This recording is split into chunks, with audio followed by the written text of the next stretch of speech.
नमस्कार दोस्तों, EP online study YouTube channel पर मैं नरेश यादव आपका हार्दिक स्वागत करता हूं। देखिए दोस्तों, हम गणित में भिन्न के बारे में पढ़ रहे थे और भिन्न की 3 टाइप हम पढ़ चुके हैं। 3 क्लास हमारी हो चुकी है। भिन्न के बारे में मैंने आपको बता दिया था कि भिन्न होती क्या है, कितने प्रकार की होती है और उन प्रकारों से कैसे कैसे सवाल परीक्षा में पूछे जाते हैं। हम अब टाइप जो पढ़ रहे थे वो थी हमारी आरोही व अवरोही क्रम। आरोही क्रम व दूसरा था अवरोही क्रम। इसके बारे में हम कुछ चर्चा कर रहे थे लास्ट क्लास में। आरोही क्रम का मतलब क्या होता है कि बढ़ते क्रम में, यानी पहले सबसे छोटा, फिर बड़ा, फिर उससे बड़ा, फिर उससे बड़ा, अर्थात बढ़ते क्रम में। और अवरोही क्रम में क्या होता है, घटते क्रम में, अर्थात पहले सबसे बड़ा, फिर उससे छोटा, फिर उससे छोटा। ये जो है ये आरोही क्रम को दिखाता है और ये साइन जो है ये अवरोही क्रम को दिखाता है। इसके बारे में मैंने आपको बताया था कि जिस तरफ मुंह खुलता है वो संख्या बड़ी और जिस तरफ बंद होगा वो संख्या छोटी होगी। इसमें भी हम आरोही और अवरोही में भी हम 1-2 सवालों की चर्चा कर चुके थे और वो प्रश्न कुछ इस प्रकार थे कि जैसे ये था 11/13, 9/13, 7/13 और 6/13 को आरोही क्रम में लिखिए। तो देखिए यहां क्या था कि यहां इस सवाल की चर्चा हम कर चुके थे। यहां क्या है कि यहां देख रहे हैं कि हर समान है। हर जब समान होता है उस कंडीशन में हम देखते हैं अंश को, और अंश में लिखेंगे कि जिसका अंश सबसे बड़ा है वह भिन्न सबसे बड़ी और जिसका अंश सबसे छोटा है वह भिन्न सबसे छोटी होगी। तो यहाँ देखिए कि ये जो है 11/13 ये सबसे बड़ी भिन्न होगी और ये 6/13 ये सबसे छोटी भिन्न होगी, क्योंकि यहाँ हर समान है और अंश में सबसे बड़ा अंश 11 है और सबसे छोटा अंश क्या है, 6। तो इसको आरोही क्रम में लिखना है। जैसा कि मैंने आपको बताया था आरोही क्रम क्या होता है, पहले सबसे छोटा अर्थात 6/13, फिर उससे बड़ा अर्थात 7/13, फिर उससे बड़ा 9/13 और फिर सबसे बड़ा 11/13। ये जो साइन है ये बड़े वाले को दिखाता है। ऐसे सवालों की चर्चा हम कर चुके। अब ऐसा ही एक, इसमें तो हर समान है, जिसमें अंश समान हो उसका क्या होगा। देखिए ऐसा एक सवाल और लेते हैं। सवाल मैंने लिया 21/43, 21/45, 21/38, 21/35 या 34, ये लेंगे। इसको भी आपको आरोही क्रम में व्यवस्थित करना है। तो यहाँ देखिए, यहाँ आप देख पा रहे होगे कि इसका अंश जो है वो समान है और हर अलग अलग है। पिछले सवाल में हर समान था और अंश अलग अलग था। उस स्थिति में हमने क्या देखा था कि जिसका अंश बड़ा वो भिन्न सबसे बड़ी और जिसका अंश छोटा वो भिन्न सबसे छोटी होगी। यहाँ जस्ट इसका अपोजिट होगा कि हर समान है, अंश समान है, अंश समान होगा तो जिस भिन्न का हर सबसे छोटा होगा वो भिन्न सबसे बड़ी होगी और जिसका भिन्न सबसे बड़ा होगा वो भिन्न सबसे छोटी होगी। तो यहाँ देखिए 21/34 ये जो भिन्न है ये हो जाएगी सबसे बड़ी भिन्न। कैसे, क्योंकि यहाँ देखिए अंश समान है, हर अलग अलग है। तो हर देखिए सबसे जो छोटा हर है वो है 34, उसके बाद है 38, उसके बाद है 43 और उसके बाद है 45। तो यहाँ आप देख पा रहे होंगे कि जो 21/34 है ये हो जाएगी सबसे बड़ी भिन्न। आपको लिखना है आरोही में, अर्थात पहले सबसे बड़ी, सबसे छोटी है आपकी 21/45, उसके बाद इससे बड़ी हो जाएगी 21/43, उससे बड़ी हो जाएगी आपकी 21/38,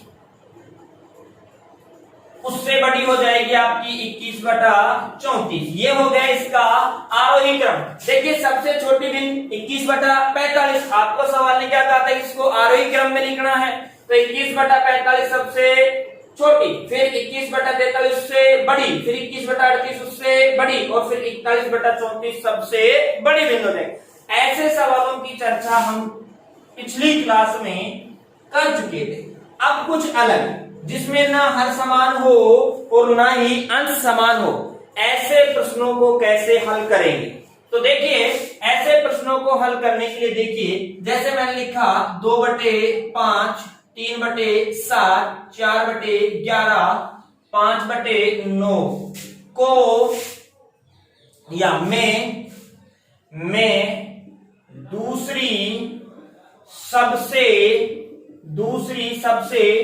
बड़ी भिन्न कौन सी है, सबसे बड़ी भिन्न कौन सी है, ये पूछा है सवाल ने कि 2/5, 3/7, 4/11, 5/9 में दूसरी सबसे बड़ी भिन्न कौन सी है।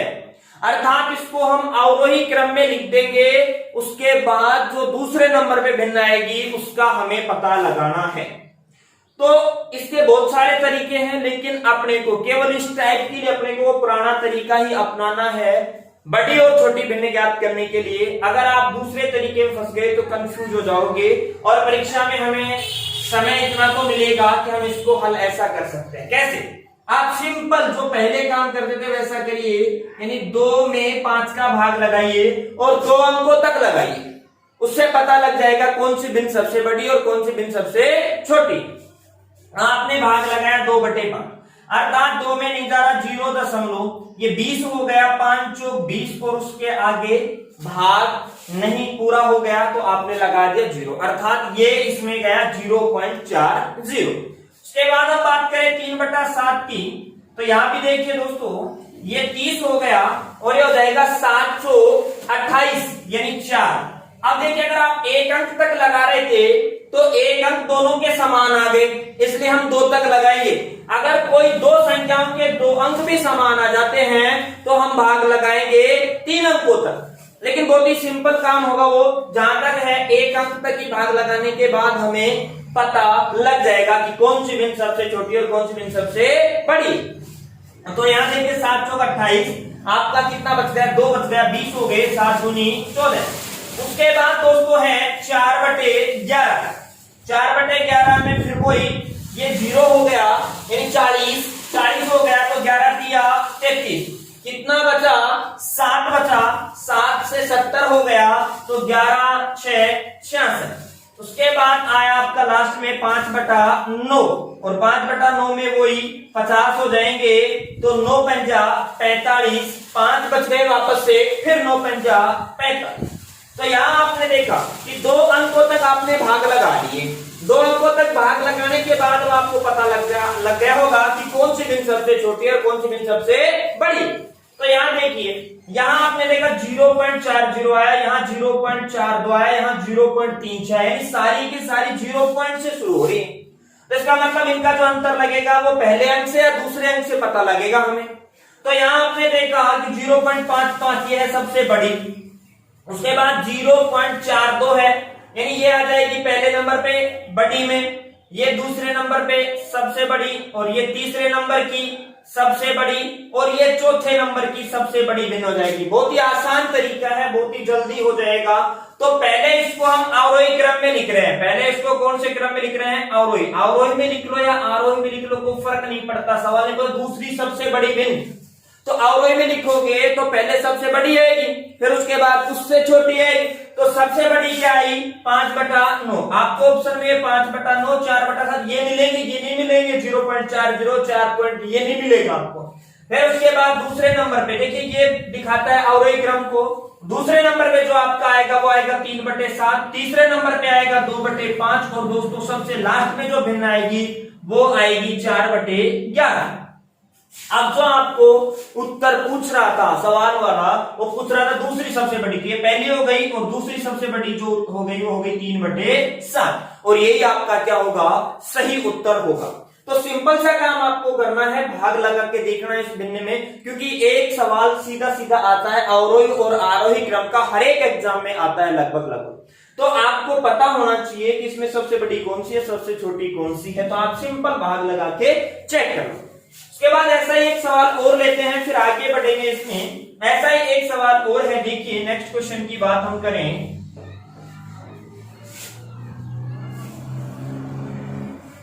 सवाल ये है 8/11 13/15 7/9 और 5/7 में दूसरी सबसे छोटी भिन्न। पिछले सवाल में हमने बड़ी कही थी, अब हम कह देते हैं दूसरी सबसे छोटी भिन्न कौन सी है। तो इसमें भी वही काम करना है जो आपने पिछले सवाल में किया था। क्या?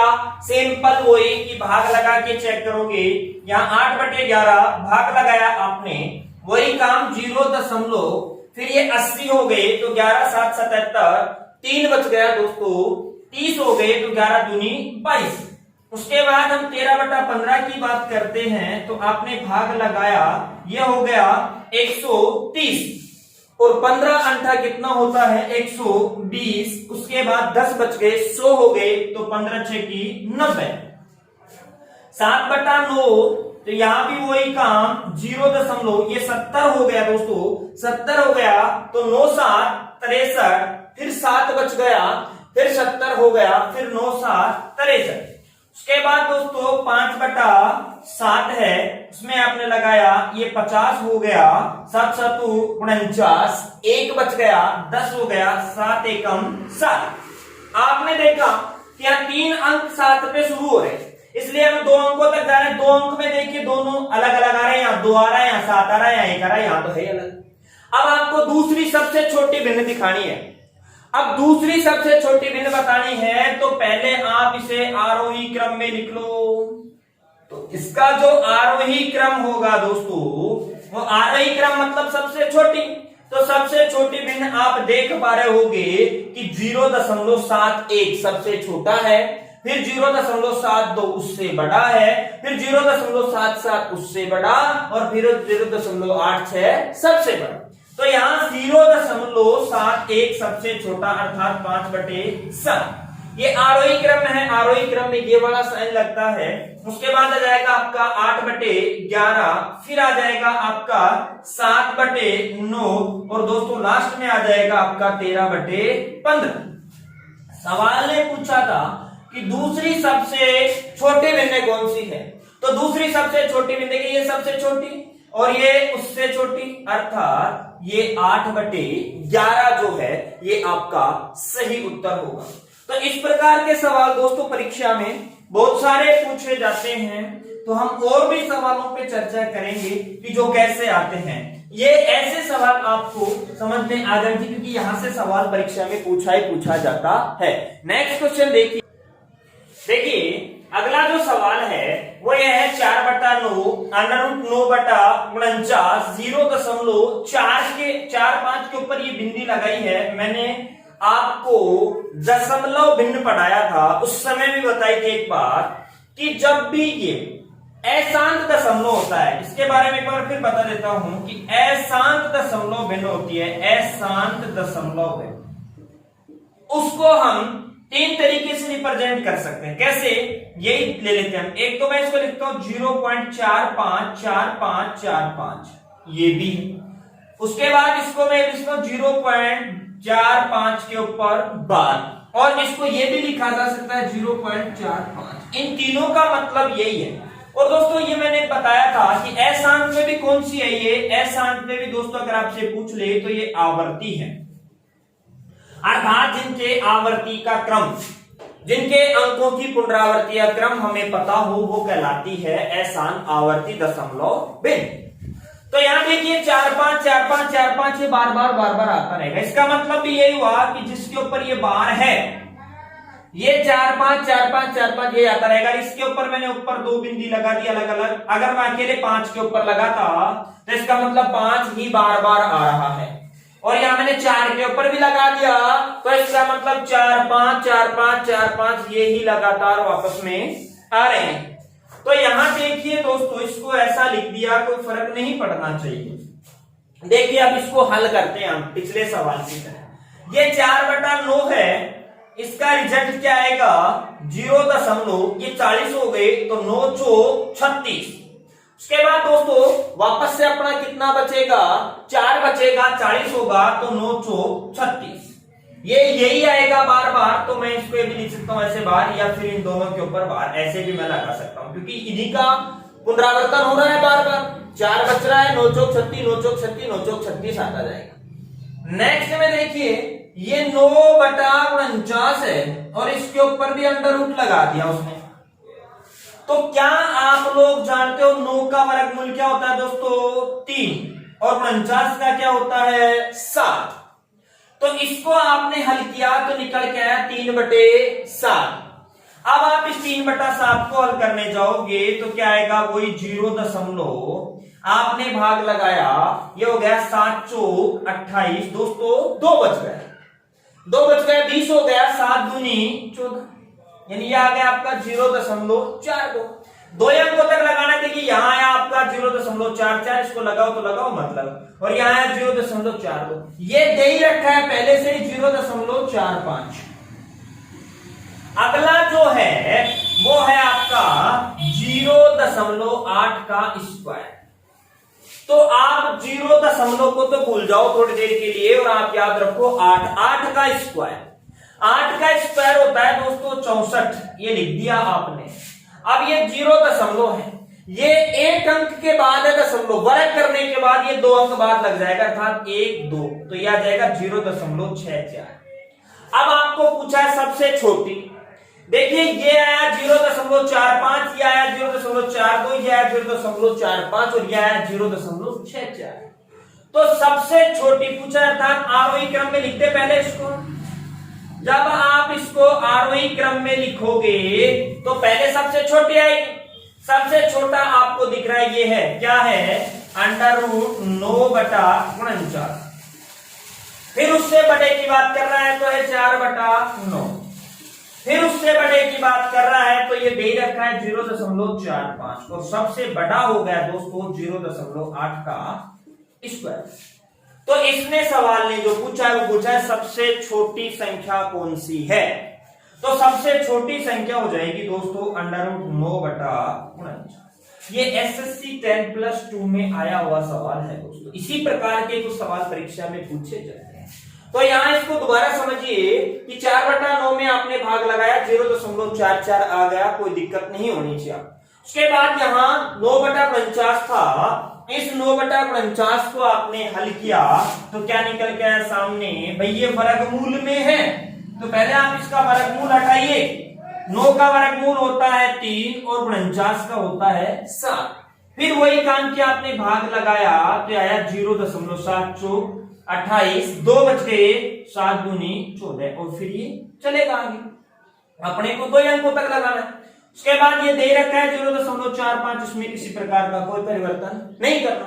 ये था 0.8 का स्क्वायर, तो पहले 8 का स्क्वायर कर दीजिए। 8 का स्क्वायर 64 होता है।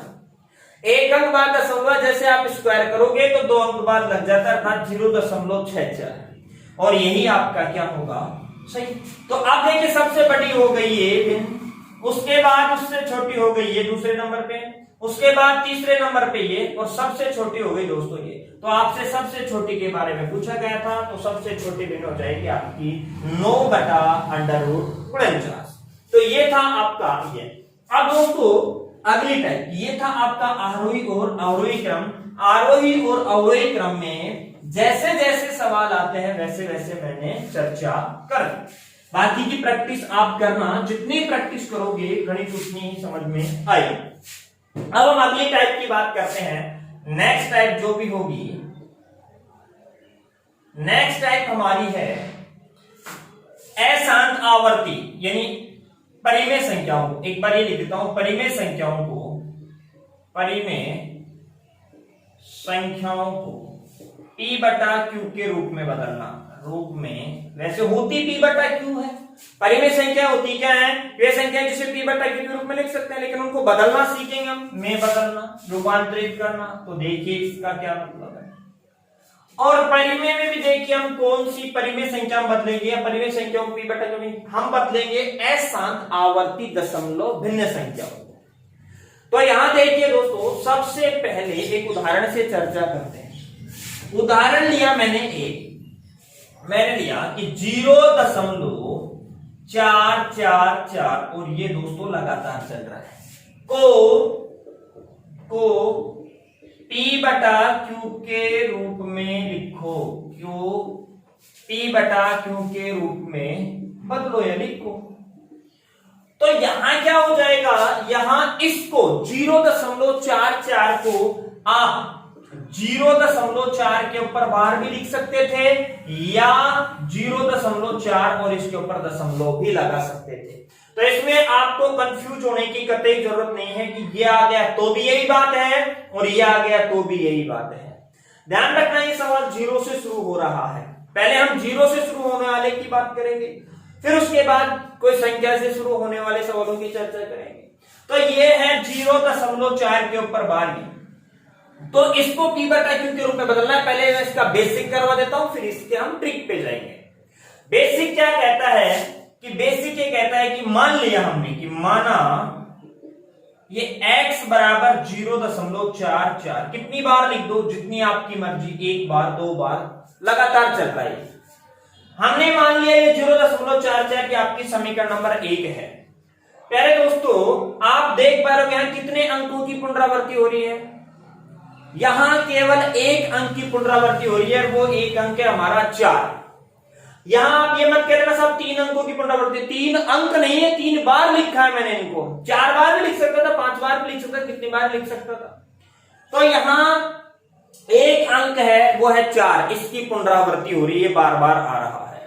तो आप लोग क्या करेंगे कि जितने अंकों की पुनरावृत्ति हो रही है उतने 0 लगाकर दोनों पक्षों को आपस में गुणा कर दोगे। अर्थात यहां एक अंक की पुनरावृत्ति हो रही है तो 10 से गुणा करोगे, 2 अंकों की पुनरावृत्ति होती तो दोनों पक्षों को 100 से गुणा कर देते, 3 अंकों की पुनरावृत्ति हो रही है तो दोनों पक्षों को 1000 से गुणा कर देते।